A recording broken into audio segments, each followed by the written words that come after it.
আজকের পর্বে শুরুতে দেখা যায় বড়বাবু গীতাকে ফোন করে জানায় একটা দুঃসংবাদ আছে। তিনি বলেন গাড়ি চালাতে গিয়ে পড়শি অ্যাক্সিডেন্ট করেছে। এই খবর শুনে গীতা চমকে ওঠে। সে অবাক হয়ে বলে, ও তো চোখেই দেখতে পায় না, তাহলে গাড়ি চালাবে কিভাবে? বড়বাবু বলে, জানি না কিভাবে এটা হলো, কিন্তু ওর মুখে তীব্র মদের গন্ধ ছিল।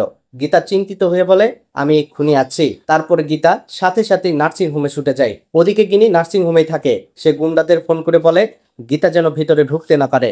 একজন গুন্ডা পেশেন্ট সেজে স্ট্রেচারে শুয়ে থাকে, আর বাকি গুন্ডারা মিলে ওই স্ট্রেচার দিয়ে গীতাকে পেছন থেকে ধাক্কা মারে।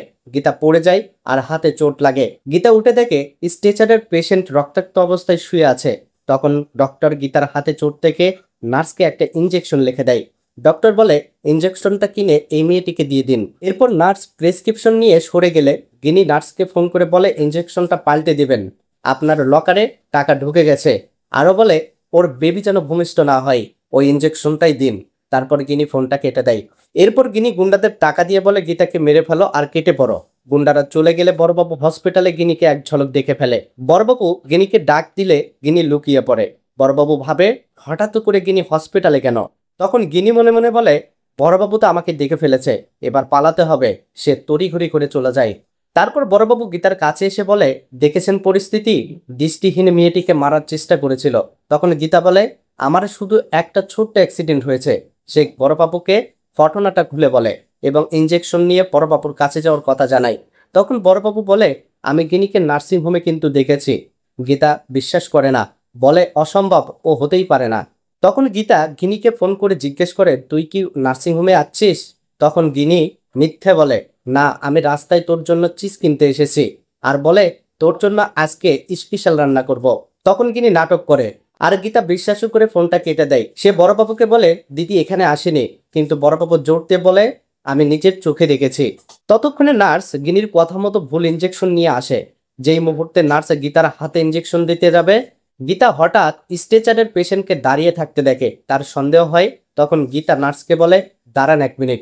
সে দৌড়ে গিয়ে ব্যান্ডেজ করে লোকটার জামার কলার ধরে। তারপর বড়বাবুকে ডেকে বলে, এই লোকটা স্ট্রেচারে ছিল যে আমাকে ধাক্কা মেরেছে। গীতা আরো বলে, এই লোক তো রক্তাক্ত অবস্থায় ছিল, এখন দেখুন পুরো সুস্থ। তখন বড়বাবু বলে, মনে হচ্ছে এটা পুরোপুরি একটা গেম। তখন ব্যান্ডেজ খুলতেই দেখা যায় লোকটার মাথায় কোনো চোটই নেই। সে তখন দৌড়ে পালায়। বড়বাবু তার পেছনে ছুটে যায়। গীতা নার্সকে ডাকতে গেলে দেখে নার্সও নেই, ইঞ্জেকশনটাও পড়ে আছে। তারপর গীতা ইঞ্জেকশনটা ডক্টরকে দেখায়। ডক্টর জিজ্ঞেস করে, আপনি কি প্রেগনেন্ট? এই ওষুধটা বেবি নষ্ট করার ঔষধ। এই ইঞ্জেকশন দিলে মা ও সন্তানের দুজনেরই ক্ষতি হতে পারে। তারপর ডক্টর গীতাকে রেসপন্সিবল মাদার বলে ঔষধটা তার হাতে দিয়ে চলে যায়। এদিকে বড়বাবু ফিরে এসে বলে, ধরতে পারলাম না। তখন গীতা বড়বাবুকে বলে, এই ইঞ্জেকশন কোনো কার্সেরার ইঞ্জেকশন নয়, এটা সন্তান নষ্ট করার জন্য। বড়বাবু তখন জোর দিয়ে বলে, আমি কিন্তু গিনিকে নার্সিং হোমে দেখেছি। তারপর গিনি যখন বাড়িতে ফিরে আসে, অগ্নিজিৎ তাকে জিজ্ঞেস করে, তুমি কি নার্সিং হোমে গিয়েছিলে? গিনি বলে, না, আমি চিজ কিনতে গিয়েছিলাম। কিন্তু অগ্নিজিৎ বলে, তুমি নার্সিং হোমে গিয়েছিলে। গিনি বলে, আমি যাইনি। আর তখনই বড়বাবু গিনির সামনে চলে আসে। তাহলে বন্ধুরা, কি হতে চলেছে আগামী পর্বে দেখতে চোখ রাখুন আমাদের চ্যানেলে আর ফেসবুক পেজে।